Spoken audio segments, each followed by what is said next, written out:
প্রথমবার বাংলাদেশে এসেছেন পবিত্র কাবা শরীফের সাবেক ইমাম শায়েখ ডক্টর হাসান বুখারী।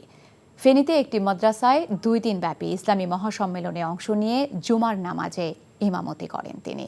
তার পেছনে নামাজে অংশ নেন লক্ষাধিক মুসল্লি। ফেনী থেকে ওসমান হারুন মাহমুদের পাঠানো রিপোর্ট, ক্যামেরা ছিলেন তোফায়েল আহমেদ। শুক্রবার দুপুর 1টার দিকে কাবা শরীফের সাবেক ইমাম শায়েখ ডক্টর হাসান বুখারী হেলিকপ্টারে ফেনীর রঘুনাথপুর হাই স্কুল মাঠে নামেন। তার আগমনে এলাকাবাসীর মধ্যে চাঞ্চল্যের সৃষ্টি হয়। তাকে দেখতে ভিড় করেন হাজারো মানুষ। 16 ও 17 জানুয়ারি 2 দিনব্যাপী ইসলামী মহাসম্মেলনে ডক্টর হাসান বুখারী ছাড়াও মক্কার হারাম শরীফের প্রধান মুফতি সহ অংশ নেন কয়েকজন আলেম। অনুষ্ঠানের বাড়তি আকর্ষণ ছিল ইরান থেকে আগত কারীর সুললিত কণ্ঠের কোরআন তেলাওয়াত।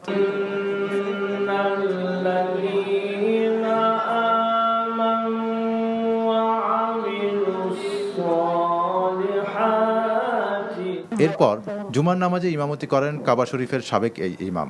তার পেছনে জুমার নামাজ আদায় করতে পেরে আল্লাহর দরবারে শুকরিয়া আদায় করেন মুসল্লিরা। আজকে আমাদের অনেক বড় সৌভাগ্য, কাবা শরীফের ইমামের পিছনে আমরা জুমার নামাজ আদায় করব। মহান আল্লাহর দরবারে আমরা শুকরিয়া আদায় করছি। যাকে উপলক্ষ করে আমরা সবাই সমবেত হয়েছি, আল উস্তাদ ডক্টর শেখ হাসান বিন আব্দুল হামিদ বুখারী হাফিজাহুল্লাহ, উনি আমাদের বাংলাদেশে এসে আমাদেরকে ধন্য করে। ইসলামী মহাসম্মেলনের আয়োজক জানান, এবারের সম্মেলনে অন্তত লক্ষাধিক মুসল্লি অংশগ্রহণ করে একসাথে জুমার নামাজ আদায় করেছেন। আল্লাহর শুকরিয়া, মাবুদের শুকরিয়া, আপনাদের কৃতজ্ঞতা। কাবা শরীফ আমসাব রঘুনাথপুর আসবে, এটা শুধু স্বপ্ন, এটাকে শুধু স্বপ্ন মনে করতাম। বন্দার চাহিদা, বন্দার আবেগ, বন্দার তামান্না, বন্দার আরজু আল্লাহ যাতে ক্লোজলি করে, এটা আপনাদের দোয়া, আপনাদের শরীফ সম্ভব হতো না।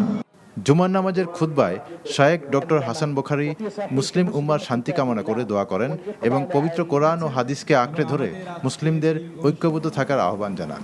পরে আবার ঢাকায় ফিরে যান তিনি। NTV news desk.